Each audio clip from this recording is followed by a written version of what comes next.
Hello B.El.Ed first year students. Political science में आज जो टॉपिक हम आपके सामने लेकर के आए हैं इसका नाम है लोकतंत्र। संस्कृत में अगर हम इसका अर्थ समझने का प्रयास करें संस्कृत के माध्यम से, तो लोक शब्द जो है वो जनता के लिए या प्रजा के लिए प्रयोग किया जाता है, और तंत्र शब्द जो है वो उसका अर्थ होता है शासन, अर्थात जनता का शासन। तो एक ऐसी शासन व्यवस्था जिसमें जनता इन्वॉल्व होती है, अर्थात वो अपने प्रतिनिधि स्वयं सेलेक्ट करती है, अपने प्रतिनिधियों का चुनाव स्वयं करती है। इस प्रकार की ये शासन व्यवस्था जो है इसे प्रजातंत्र भी कहा जाता है। तो इस प्रकार हम कह सकते हैं कि जो प्रजातंत्र और लोकतंत्र शब्द हैं ये आपस में एक दूसरे के साथ पर्यायवाची के रूप में प्रयोग किए जा सकते हैं। तो ये प्रजातंत्र जो है ये एक ऐसी शासन की पद्धति है जिसमें शासन व्यवस्था और लोकतांत्रिक राज्य दोनों के लिए ही ये शब्द प्रयोग किया जाता है।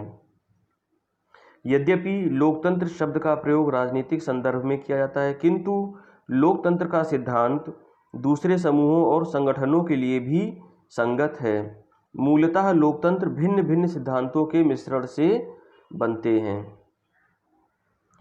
लोकतंत्र की एक बहुत ही प्रचलित परिभाषा है, अब्राहम लिंकन द्वारा ये परिभाषा प्रस्तुत की गई थी। इसमें कहा गया है कि जनता का शासन जनता के द्वारा और जनता के लिए, अर्थात शासन जो है वो जनता के लिए होगा और जनता ही द्वारा वो उसके प्रतिनिधि का चुनाव किया जाएगा। लेकिन अलग अलग देश काल और परिस्थितियों में अलग अलग धारणाओं के प्रयोग से इसकी अवधारणा थोड़ी सी जटिल भी हो गई है। अर्थात हम ये समझ सकते हैं कि इसमें बहुत सारे सिद्धांत जो है वो यहाँ पर इसमें जोड़े गए, लेकिन बहुत सारे उन सिद्धांतों का कोई ज़रूरी नहीं कि यहाँ पर पालन किया गया हो। प्राचीन काल से ही लोकतंत्र के संदर्भ में कई प्रस्ताव रखे गए हैं, लेकिन बहुत सारे क्रियान्वित नहीं हुए हैं।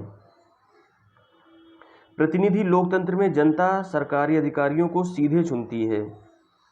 प्रतिनिधि किसी जिले या संसदीय क्षेत्र से चुने जाते हैं या कई समानुपातिक व्यवस्थाओं में सभी मतदाताओं का प्रतिनिधित्व करते हैं। कुछ देशों में मिश्रित व्यवस्था प्रयुक्त होती है। यद्यपि इस तरह के लोकतंत्र में प्रतिनिधि जनता द्वारा निर्वाचित होते हैं, लेकिन जनता के हित में कार्य करने की नीतियां प्रतिनिधि स्वयं तय करते हैं।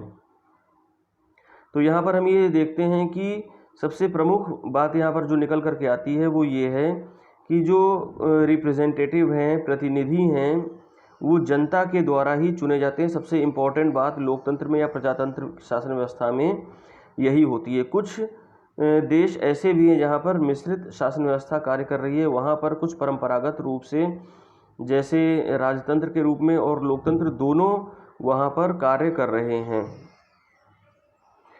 और जो प्रतिनिधि सेलेक्ट होकर के जनता के द्वारा आते हैं वो जनता के द्वारा चुने तो जाते हैं, लेकिन जनता के हित में उन्हें क्या कार्य करना है, इन सारी नीतियों का चुनाव, इन सारी बातों का सिलेक्शन जो है वो प्रतिनिधि स्वयं तय करते हैं। डिसीजन में जनता का निर्णय सीधे नहीं होता है, उनके प्रतिनिधि पर डिपेंड करता है। मतदाताओं में छवि पुनः चुनाव जैसे कुछ कारक प्रतिनिधियों पर असर डालते हैं, किंतु सामान्यतः इनमें से कुछ ही बाध्यकारी अनुदेश होते हैं। तो जो प्रतिनिधि अपनी इच्छा अनुसार कार्य करते हैं, लेकिन कुछ स्थितियां ऐसी हैं जहां पर हम ये देखते हैं कि जो जनता का एक दबाव होता है, जो जनता का एक प्रेशर है, वो उन प्रतिनिधियों पर कुछ दबाव डालते हैं, लेकिन फिर भी पूरी तरह से ये डिपेंड जो है वो उन प्रतिनिधियों पर ही करता है कि उन्हें क्या निर्णय लेने हैं, क्या कार्य करना है, किस प्रकार से जनता के हित के लिए कार्य करना है।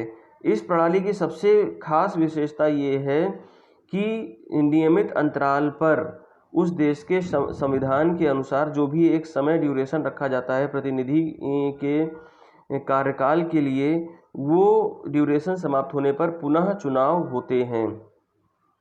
तो इस प्रकार से हम ये कह सकते हैं कि भले ही जो उन पर डिपेंड करता है प्रतिनिधियों पर कि उन्हें किस प्रकार से निर्णय लेने हैं, किंतु जनता का एक प्रेशर जो है वो उन पर बना रहता है नेक्स्ट टाइम के लिए, क्योंकि उनका जब ड्यूरेशन समाप्त होगा उस समय जनता को पुनः उन्हें सेलेक्ट करने का एक अवसर दिया जाता है। जनता चाहे तो उन्हें दोबारा सेलेक्ट करके भेज सकती है, जनता चाहे तो उन्हें हटा भी सकती है। तो इस प्रकार की एक दबाव जो है वो जनता का उन प्रतिनिधियों पर कार्य करता है।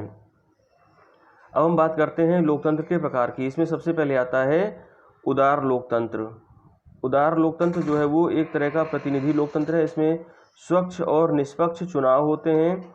उदार लोकतंत्र के चरित्रगत लक्षणों में अल्पसंख्यकों की सुरक्षा, कानून व्यवस्था, शक्तियों के वितरण आदि के अलावा अभिव्यक्ति, भाषा, सभा, धर्म और संपत्ति की स्वतंत्रता प्रमुख है।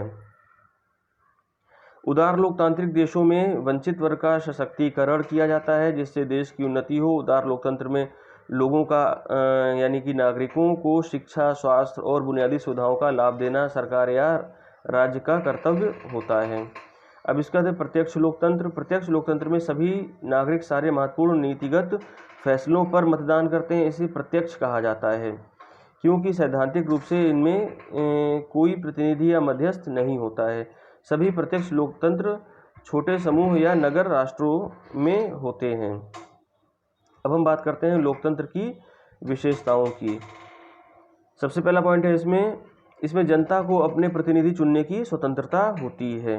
तो लोकतांत्रिक शासन व्यवस्था एक ऐसी शासन व्यवस्था है जिसमें जनता को अपने प्रतिनिधि को चुनने की स्वतंत्रता होती है। वो जैसे चाहे उसे अपना प्रतिनिधि के रूप में चुन सकते हैं। लोकतंत्र में सामाजिक और आर्थिक असमानताओं को कम करने का प्रयास किया जाता है। लोकतंत्र में सभी वर्गों जैसे अल्पसंख्यकों और अनुसूचित जाति वालों को उचित अधिकार प्राप्त होते हैं। लोकतंत्र में किसी भी धर्म, जाति, रंग और लिंग के आधार पर कोई भेदभाव नहीं किया जाता है। लोकतंत्र में जनता द्वारा चुना गया प्रतिनिधि अगर उनकी उम्मीदों पर खरा नहीं उतरता है तो जनता के पास दूसरे का चुनाव करने का अधिकार होता है। लोकतंत्र में निर्वाचित नेताओं को नैतिक सिद्धांतों का उल्लंघन नहीं करना होता है। लोकतंत्र में सरकार को जनता के सवालों के जवाब भी देना होता है। तो छात्रों, ये थी लोकतंत्र की विशेषताएं। तो ये टॉपिक जो है यहाँ पर कंप्लीट होता है। अब हम नेक्स्ट टॉपिक के साथ मिलते हैं। धन्यवाद।